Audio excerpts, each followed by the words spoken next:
Hello दोस्तों, आप देख रहे हैं फैक्ट पोस्ट और आपके साथ मैं हूं शहबाज। दिल्ली के दंगल में आखिरकार वो घड़ी आ चुकी है जिसका सभी को इंतजार था। जी हां, 5 फरवरी के दिन मतदान होना है, लेकिन उससे पहले चुनाव आयोग ने तमाम तरह की तैयारी कर ली है।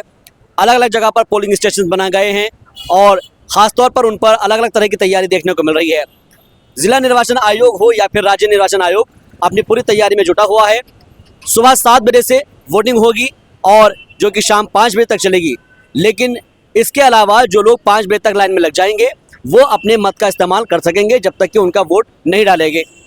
सवाल यह है कि दिल्ली के दंगल में कौन सी पार्टी कहां पर आगे बढ़ेगी या पीछे जाएगी, ये दिलचस्प देखना होगा। और सबके अपने अपने दावे हैं, सबके अपने अपने वादे हैं, लेकिन इन सब के बीच सुबह 7 बजे से आप अपने मताधिकार का प्रयोग कर सकेंगे। दिल्ली के जितने भी बाशिंदे हैं, वोटर्स हैं, वो अपने मत का इस्तेमाल सुबह 7 बजे से लेकर शाम 5 बजे तक कर सकेंगे। और चुनाव आयोग का भी ये कहना है कि आप सबसे पहले आइए और अपने मताधिकार का इस्तेमाल कीजिए, पहले मतदान कीजिए, फिर जलपान कीजिए। और इसी वजह से यहाँ पर हम देख रहे हैं कि लोगों को एक तरीके से ये बताया जा रहा है कि जल्द से जल्द आप जब आएंगे तो अपने मत का इस्तेमाल करके चले जाएंगे। लेकिन इन सब के बीच ओखला के अंदर हम इस वक्त मौजूद है और ओखला के एक पोलिंग स्टेशन की हम तस्वीर दिखाते हैं, जहां पर आप देखिएगा तैयारी यहां पर कर ली गई है। और जो पोलिंग स्टेशन नंबर है वो यहाँ पर बने हुए हैं 70, 71, 72, 72A, 73, 74 ये पोलिंग स्टेशन है। तो कल जब आप यहाँ पर अपना मतदान करने के लिए पहुंचेंगे तो जिन लोगों के यहाँ पर सेंटर्स होंगे वो दिखाए जाएंगे कि यहाँ पर जिनका भी मतदान होगा, जिनका भी वोट यहाँ पर होगा, वो यहाँ पर आकर मतदान कर सकेंगे। और यहाँ पर आप देख सकते हैं कि पीछे क्योंकि कई सारे जो लोग हैं वो आ जा रहे हैं, लेकिन अब क्योंकि बात करने की बिल्कुल मनाही है, किसी भी तरह का कोई प्रचार नहीं किया जा सकता है, आचार संहिता लगी हुई है। लेकिन आपको बता दें कि इस वक्त जो है 70 सीटों के ऊपर चूंकि चुनाव होना है और 70 में अगर देखा जाए तो यहाँ पर तकरीबन 1.56 करोड़ मतदाता अपने मताधिकार का इस्तेमाल करने वाले हैं, जिनमें से कहा ही जा रहा है कि इसमें 83.76 लाख पुरुष है और 72.36 लाख महिलाएं शामिल है। और चुनाव आयोग ने जो पोलिंग सेंटर्स बनाए हैं उनमें 13,766 पोलिंग स्टेशन बनाए गए हैं, जिसमें अलग अलग जगह पर आप अपने मत का इस्तेमाल कर सकेंगे। सवाल ये भी है कि आखिर वोट किसको डालें। देखिए, दिल्ली की जनता बहुत समझदार है और हमने पिछले जितने भी चुनाव हुए हैं उनमें एक बात कॉमन देखी है, वो ये है सीधे तौर पर कि आप मुद्दों पर वोट डालते हैं। दिल्ली चुनाव के अंदर बहुत सारे मुद्दे हैं, बिजली, सड़क, पानी, रोजगार, शिक्षा, स्वास्थ्य, ये तमाम मुद्दे हैं। और एक मुद्दा जो है वो फ्री का है, यानी कि फ्री की रेवड़ी वाला। तो ऐसे कई सारे मुद्दे हैं जिसको लेकर लोग अपने मत का इस्तेमाल करेंगे। जनता को कौन सा वादा पसंद आएगा, जनता को किस तरह की चीज़ें पसंद आएगी, ये जनता ही तय करेगी। लेकिन फ़िलहाल अपने दर्शकों को बता दें कि जिस वक्त हम ये रिपोर्टिंग कर रहे हैं उस वक्त हम मौजूद है ओखला विधानसभा क्षेत्र में और यहाँ पर चतुष्कोणीय मुकाबला है।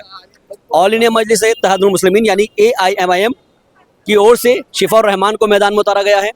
तो वहीं दूसरी तरफ आम आदमी पार्टी के जो विधायक है वो एक बार फिर से यहाँ पर चुनावी मैदान में है।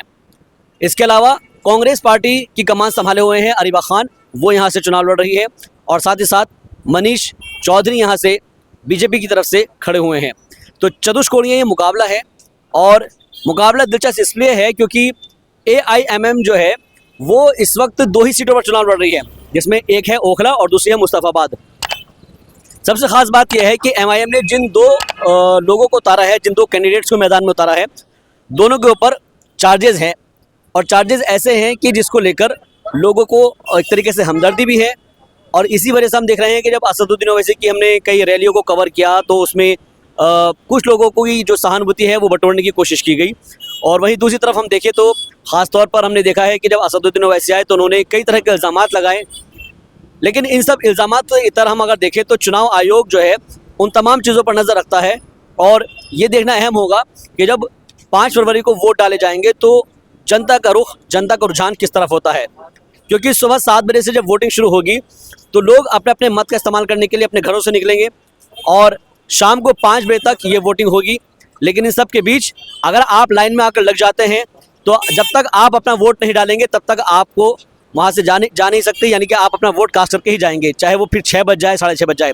और हाँ, एक बात और है कि 6:30 बजे शाम को आप तब तक अपना जो एक तरीके से सर्वे दिखाया जाता है या फिर एग्जिट पोल दिखाया जाता है 6:30 बजे के बाद ही दिखा सकते हैं, उससे पहले आपको मनाही है। चुनाव आयोग का सीधे तौर पर निर्देश है कि 6:30 बजे से पहले आप अपना एग्जिट पोल नहीं दिखा सकते हैं, क्योंकि तमाम न्यूज़ चैनल्स ये करते हैं कि 6 बजे के बाद से ही अपने जो एग्जिट पोल दिखाना शुरू कर देते हैं। तो सीधे तौर पर चुनाव आयोग की गाइडलाइंस है कि 6:30 बजे के बाद ही आप एग्जिट पोल्स दिखा सकते हैं। चुनाव आयोग की तरफ से तमाम दिशा निर्देश जारी किए गए हैं, बाकायदा जो सेंटर्स हैं उनकी तरफ वहाँ पर जो कुछ गाइडलाइंस है वो जारी की गई है, लिखी गई है, और साथ ही साथ जो QR कोड है वो भी बनाया गया है ताकि जो तमाम गाइडलाइंस है उसका आप पता कर सके। लेकिन सवाल यह है कि इस बार आपका जो वोट है वो किसको जाएगा? क्या विकास को वोट जाएगा, शिक्षा के नाम पर वोट देंगे, स्वास्थ्य के नाम पर वोट देंगे, बिजली, सड़क, पानी और तमाम ऐसे मुद्दे जो आप जिनसे दो चार होते हैं उन पर वोट देंगे, या फिर किसी धर्म की सियासत पर वोट देंगे?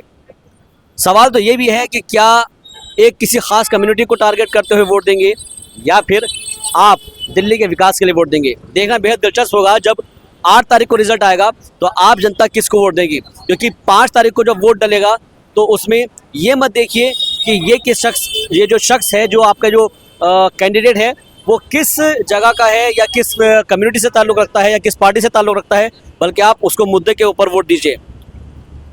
अगर आपको हमारी ये वीडियो पसंद आ रही है तो वीडियो को लाइक कर दीजिए, चैनल को सब्सक्राइब कर लीजिए। कैमरा पर्सन उबैद के साथ मैं शाहबाज अहमद, फैक्ट पोस्ट, ओखला विधानसभा क्षेत्र, दिल्ली।